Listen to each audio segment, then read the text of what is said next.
ಒಳ್ಳೆ ಸೊಸೆ ಕೆಟ್ಟ ಸೊಸೆ ಈ ಥರ ಏನಾದರೂ ಇದೆನಾ? ಬಟ್ 99% ಎಲ್ರಿಗೂ ಕೆಟ್ಟ ಸೊಸೆ ಅನ್ನೋ ಪದವಿ ಮಾತ್ರ ಬಂದೇ ಇರುತ್ತೆ. ಯಾವಾಗ ಅವಳು ಸ್ಯಾಕ್ರಿಫೈಸ್ ಮಾಡೋದನ್ನು ಬಿಡ್ತಾಳೆ, ಮತ್ತು ಅವಳು ಆರ್ಗ್ಯೂ ಮಾಡೋದನ್ನು ಡಿಸ್ರೆಸ್ಪೆಕ್ಟ್ಫುಲ್ ಆಗಿ ನೋಡ್ತಾರೆ, ಮತ್ತು ಅವಳು ಎಕ್ಸ್ಪ್ಲೇನ್ ಮಾಡೋದನ್ನು ಸಹ ಡಿಫಿಕಲ್ಟಿ ಥರ ನೋಡ್ತಾರೆ, ಅವಾಗ ಅವಳು ಏನು ಮಾಡ್ತಾಳೆ? ಸೈಲೆನ್ಸ್ನ ಚೂಸ್ ಮಾಡ್ತಾಳೆ.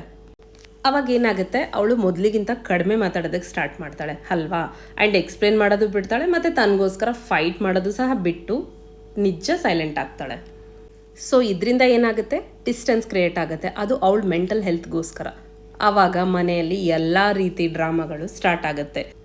ಟಿಯರ್ಸು, ಸೈಲೆಂಟ್ ಟ್ರೀಟ್ಮೆಂಟು, ಮತ್ತು ಫ್ಯಾಮಿಲಿ ಪ್ರೆಷರು ಈ ಥರ. ಆ್ಯಂಡ್ ಮೋಸ್ಟ್ ಇಂಪಾರ್ಟೆಂಟ್ಲಿ ಮನೆಯಲ್ಲಿ ಮಾತಾಡೋ ಎಲ್ಲ ಪ್ರತಿಯೊಂದು ವಿಷಯನೂ ಅವಳ ಬಗ್ಗೆನೇ ಆಗಿರುತ್ತೆ. ಒಂದು ಹೆಣ್ಣು ಒಳ್ಳೆ ಸೊಸೆ ಅನ್ನಿಸ್ಕೋಬೇಕು ಅಂತ ಸೆಲ್ಫ್ ರೆಸ್ಪೆಕ್ಟ್ನ ಸೈಡ್ಗಿಟ್ಬಿಟ್ಟು ನೆಮ್ಮದಿನ ಹಾಳು ಮಾಡ್ಕೊಳ್ಳೋಂಗೆ ಆಗಬಾರ್ದು. ಬೇರೆಯವ್ರಿಗೆ ಖುಷಿ ಪಡಿಸೋದ್ಗಿಂತ ನಮ್ಮ ನೆಮ್ಮದಿ ತುಂಬ ಇಂಪಾರ್ಟೆಂಟ್ ಆಗುತ್ತೆ.